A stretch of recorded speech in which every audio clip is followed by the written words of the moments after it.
मंगलम भगवान विष्णु मंगलम गरुड़ध्वजा मंगलम पुंडरीकाक्ष मंगलाय तनो हरि। जय श्री सीताराम। परशुराम जी ने क्षत्रिय वंश का विनाश किया, 21 बार क्षत्रियों का वध किया, पूरी पृथ्वी को क्षत्रिय विहीन करने का प्रयास किया। आखिर ऐसा क्यों? क्या आपके मन में ये जिज्ञासा प्रश्न आता है कि परशुराम का क्षत्रियों से क्या बैर था? क्षत्रियों ने परशुराम में कौन सा अपराध किया था जिस कारण उन्होंने पूरी पृथ्वी को क्षत्रिय विहीन करने का संकल्प लिया? क्या कारण था? यह प्रसंग आता है श्रीमद् भागवत के 9वें स्कंद के 16वें अध्याय में। परशुराम जी के पिता थे महर्षि जमदग्नि, माता देवी रेणुका। ये 5 भाई थे। 4 बड़े भाई थे, वसु, विश्वावसु, वसुसेन, वसुमान। 5वें सबसे छोटे थे परशुराम जी। इनके पिता महर्षि जमदग्नि बहुत शांत स्वभाव के थे, अच्छे महात्मा थे, बड़े तपस्वी थे। उनके आश्रम में यज्ञ के दूध, घी आदि दही की व्यवस्था के लिए कामधेनु गाय थी। उसी से आश्रम की सामग्रियां आवश्यकता पूरी होती थी। एक दिन राजा सहस्रार्जुन, जिसकी 1000 बाहु होने के कारण उसको राजा सहस्रा बाहु भी कहते हैं, ये यदुवंशी राजा था। यदुवंश में ही राजा हुए थे। आगे वेणुभय, महाहय, हय, इसलिए इसका नाम आगे हय वंश भी हो गया था। ये राजा सहस्रा बाहु अपनी सेना के सहित ऋषि के आश्रम पे आया। ऋषि ने अतिथि सेवा में कामधेनु के प्रभाव से समस्त भोग सामग्री उपस्थित कर दी। बड़ा सेना का स्वागत हुआ, राजा का बड़ा दिव्य स्वागत हुआ। इतनी अच्छी भोग सामग्री देख के उसने जानना चाहा कि आपके आश्रम में इतनी अच्छी व्यवस्था कहाँ से आई? इसी जमदग्नि ने कहा, ये देवी कामधेनु का प्रभाव है। उन्होंने कहा, आप ये गाय हमें दे दो। राजा ने कहा, ये गाय हमें दे दो, हम आपके लिए जो चाहेंगे धन संपत्ति इत्यादि हम आपको सब देंगे, हमें ये गाय चाहिए। ऋषि जमदग्नि ने गाय देने से मना कर दिया। अब राजा तो राजा, तमोगुणी राजा, जो अपने धन में, मद में, सेना के बल से, शारीरिक बल से, सब प्रकार से बहुत बड़ा चढ़ा हुआ था। राजा ने अपने नौकरों से कहा, गाय जबरदस्ती छीन लो और ले चलो। गाय ले गए जबरदस्ती छीन के। आश्रम वासी सब रोते रह गए। परशुराम कहीं बाहर थे, आए लौट के। जब अपनी माँ को, भाइयों को, सबको दुखी देखा तो धनुष बाण फरसा लेके दौड़े। सहस्राबाहु घेर के बड़ा भयानक युद्ध किया और सहस्राबाहु का वध करके और वो गाय को छीन के ले आए। ये परशुराम का और सहस्राबाहु के परिवार से प्रथम बैर था। गाय आश्रम में दे दी। इधर ऋषि जमदग्नि ने कहा, बेटा तुमने राजा का वध किया, ये उचित नहीं है और तुम जाके तीर्थ यात्रा इत्यादि कर लो। परशुराम जी तीर्थ यात्रा पर चले गए। कुछ समय बीत गया। परशुराम जी तीर्थ यात्रा से वापस आ गए। शांत भाव से आश्रम में विचरने लगे, भजन ध्यान संध्या करने लगे। इधर राजा सहस्राबाहु के जो लड़के थे वो अपने पिता का बदला लेने के लिए लगातार मौका की तलाश में रहते थे। एक दिन उनको ऐसा अवसर मिल गया, परशुराम जी कहीं गए हुए थे वन में। उसी समय सहस्राबाहु के लड़कों ने जाकर ऋषि जमदग्नि का वध कर दिया, उनका सिर काट लिया। इनकी मां रोती रह गई। पुकारने लगी, बेटा राम, बेटा परशुराम, बेटा राम। माँ की पुकार सुनकर आए, माँ को रोते हुए देखा, भाइयों को बिलखते देखा। भाइयों से कहा, तुम पिताजी का अंतिम संस्कार करो, मैं उनका बदला लेने जाता हूं। और अपना धनुष, फरसा, भाला, तरकस, बर्छी इत्यादि अस्त्र शस्त्र लेकर दौड़े। माहिष्मतीपुरी में इतना भयानक संग्राम हुआ कि सहस्राबाहु के लड़के, जिनमें केवल 5 बचे थे, 95 लड़कों का वध किया, सेना का वध किया, उनका पूरा वंश का वध किया, काट के सिरों के ढेर लगा दिए। एक माहिष्मतीपुरी के बीच में सिरों का पहाड़ इकट्ठा कर दिया था। बड़ी भयानक उससे रक्त की ऐसी धारा बही जैसे भयानक वेगवती नदी निकली हो। अब ऐसा प्रायः देखा जाता है कि किसी परिवार से, किसी जाति से, वंश से अगर व्यक्ति कुछ अपकार हो जाए तो उसका उस जाति के प्रति, उस वंश के प्रति मन में क्षोभ और क्रोध होता है। परशुराम ने विचार किया कि जब इन राजाओं ने मेरे पिता के साथ ऐसा अपकृत्य किया, मेरे शांत स्वभाव के ऋषि पिता को इन्होंने वध किया, तो ये अन्य प्रजा कितना कष्ट देते होंगे। इस विचार से उनका मन क्षत्रियों के प्रति एक विशेष विद्वेष से भर गया था और ये हमेशा रहा। इसको निमित्त बना के परशुराम जी प्रतापवान थे, भगवान के अवतार हैं, तो इन्होंने पूरे पृथ्वी को क्षत्रिय विहीन करने का संकल्प कर लिया। हालांकि उनके मन का जो भी भाव हो, ऐसे ये उचित नहीं है कि किसी एक व्यक्ति के द्वारा अपकार होने पर संपूर्ण जाति को ही विनाश करने का कार्य किया जाए। कुछ लोग कहते हैं परशुराम ने अत्याचारी राजाओं का वध किया था, सभी क्षत्रियों का वध नहीं किया था, केवल अत्याचारियों का वध किया था। लेकिन ऐसा भी उचित प्रतीत नहीं होता है, क्योंकि उस समय रावण से बड़ा अत्याचारी कोई नहीं था। दूसरे की स्त्री में हरने में, संपत्ति छीनने में, लोगों को कष्ट देने में, सब प्रकार में रावण तो महासुर था। लेकिन कहीं न कहीं रावण का ब्राह्मण जाति से, ब्राह्मण गोत्र से संबंध था।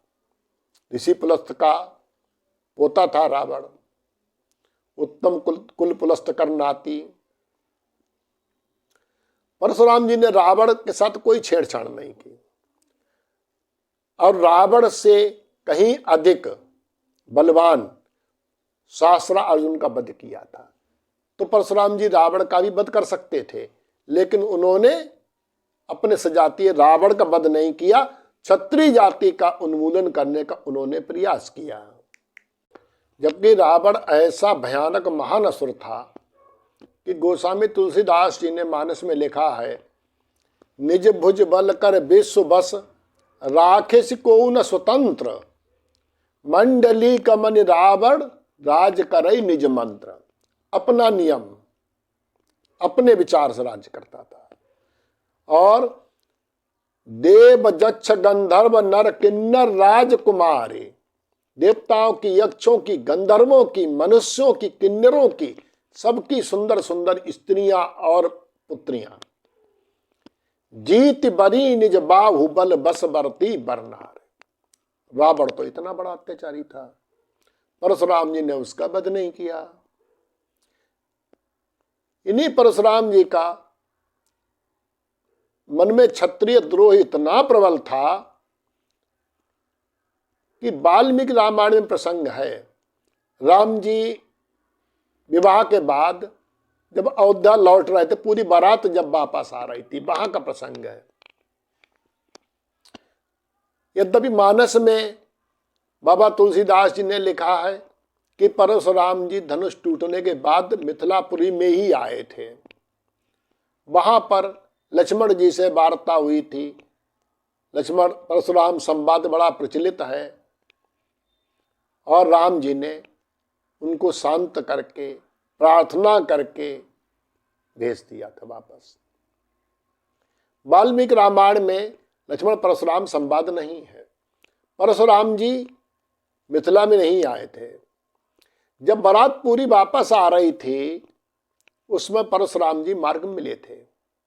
और कैसे मिले थे आप ये देखिए, इतना जब परशुराम जी आए थे इतनी तेज भयानक आंधी आई थी, बड़े बड़े वृक्ष धराशायी हो गए थे, पूरा धूल धूसरित भर गया था। भयानक आंधी, धूल, धरती हिलने लगी थी। ये वाल्मीकि रामायण जी के बाल कांड के 74वें अध्याय के 13 से 15वें दोहे तक वर्णन है कि वहां पर राजा दशरथ, चारों भाई और ऋषिगण ही होश में रहते, बाकी सब अचेत हो गए थे। आंधी का प्रभाव कहिए या परशुराम जी का डर कहिए। ऋषि लोगों के मन में भी ये भावना हो रही थी, ये परशुराम क्यों आए हैं? क्या अपने पिता की हत्या से उत्पन्न क्रोध से क्या ये फिर से सब क्षत्रियों का संहार करने आए हैं? क्या दशरथ को इनके पुत्रों सहित वध कर देंगे? पूर्व छत्र बधम कृत्वा गत मन्युर्गत जुरा छत्रस्योत साधनम भूयो न खलवस्य चिकित्सतम। क्या ये फिर से भयानक कार्य करेंगे? ऐसा ऋषिगण आपस में विचार कर रहे थे। परशुराम जी आए, सबने उनकी बड़ा अर्घ देकर आदर सत्कार से बहुत सम्मान किया जिससे इनका क्रोध शांत हो जाए। महाराज दशरथ तो डर से थर थर कांप रहे थे। उन्हें लग रहा था कि आज मेरा और मेरे पुत्रों का जीवन नहीं है। सब उनके क्रोध को शांत करने का प्रयास कर रहे थे। और इधर परशुराम जी इतने बड़े क्रोध में कि राम से बोले, राम मैंने सुना है तुमने शिव का धनुष तोड़ा है, मैं तुम्हारा प्रभाव देखना चाहता हूं। यह धनुष लो और इसकी प्रत्यंचा चढ़ाओ। बड़ा कठोर शब्दों से तिरस्कार कर रहे थे सभी का। राम जी चूंकि पिता महाराज थे, वशिष्ठ महाराज, विश्वामित्र जी जैसे तपोधन श्रेष्ठ ऋषि थे, इनके समक्ष राम जी कुछ नहीं बोल रहे थे विनीत भाव से। जब परशुराम जी का क्रोध बढ़ता ही गया तब राम जी बोले कि हे भार्गव, आप मुझे असमर्थ और पुरुषार्थहीन समझकर आप मेरा तिरस्कार कर रहे हैं। मैं आपको ब्राह्मण समझकर आपका सम्मान कर रहा हूं। अच्छा, अब आप मेरा तेज देखिए। ये श्री वाल्मीकि रामायण के बालकांड के 76वें अध्याय के 3रा श्लोक में है। भगवान ने परशुराम जी के हाथ से अपना वो वैष्णव धनुष और बाण ले लिया, बाण चढ़ाया धनुष पर, क्रुद्ध होकर बोले, आपने क्षत्रिय वंश का नाश किया है, किंतु आप ब्राह्मण हैं। अब बताइए मैं इस बाण को कहां छोड़ूं? यह अमोघ बाण है। अब तो परशुराम जी थर थर कांपने लगे। भगवान ने धनुष बाण के साथ साथ उनसे अपनी वैष्णवी शक्ति भी वापस ले ली थी। भगवान बोले कि आप ब्राह्मण होने के नाते मैं आपका वध नहीं कर सकता हूं, लेकिन जो आपके पास मन के समान गति वाली शक्ति है, आप मन से कहीं भी आ जा सकते हैं मन की गति से, मैं आपकी उस गति को नष्ट करता हूं और आपकी तपस्या से जो आपको पुण्य लोक प्राप्त हुए हैं मैं उनको भी नष्ट कर देता हूं। परशुराम जी बड़ा शांत स्वर में नम्रता से बोले, हे राम, मैंने पृथ्वी अपने गुरु कश्यप जी को दे दिए दान में। मैं रात्रि में कहीं इस पृथ्वी पर निवास नहीं कर सकता हूं। अगर मेरी आपने आने जाने की गति नष्ट कर दी तो मैं गुरु को दिया हुआ वचन भंग हो जाएगा। आप मेरी ब्राह्मण की गति को नष्ट ना करें। राम, मैंने जो तपस्या करके विभिन्न पुण्य लोकों को प्राप्त किया है, दिव्य लोकों को प्राप्त किया है, इस बाण से आप उनको नष्ट कर दें। इसके बाद आप बाण चला दें, मेरे पुण्य लोकों को नष्ट कर दें, फिर मैं महेंद्र पर्वत पे चला जाऊंगा। राम जी ने बाण चलाया और परशुराम जी के उन पुण्य लोकों को नष्ट कर दिया। तपस्या से प्राप्त पुण्य को नष्ट कर दिया। ये 76वें अध्याय के 22वें श्लोक में वर्णित है। फिर परशुराम जी महेंद्र पर्वत जो कि उड़ीसा में है चले गए। श्रीमद् भागवत महापुराण में भी ये वर्णन है।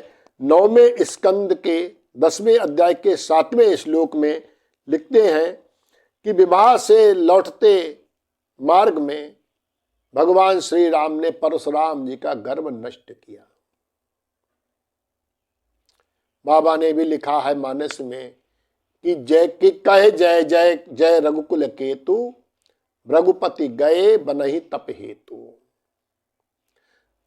तो इन सब उससे सिद्ध होता है कि केवल एक क्षत्रिय कुल से वैर विरोध होने के कारण परशुराम जी का मन क्षत्रियों के प्रति देश से भर गया था और इसी कारण उन्होंने 21 बार पृथ्वी को क्षत्रिय वंश विहीन करना चाहा।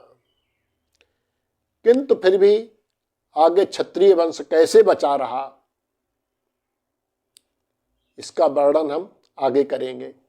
जय श्री सीताराम, जय श्री राधे।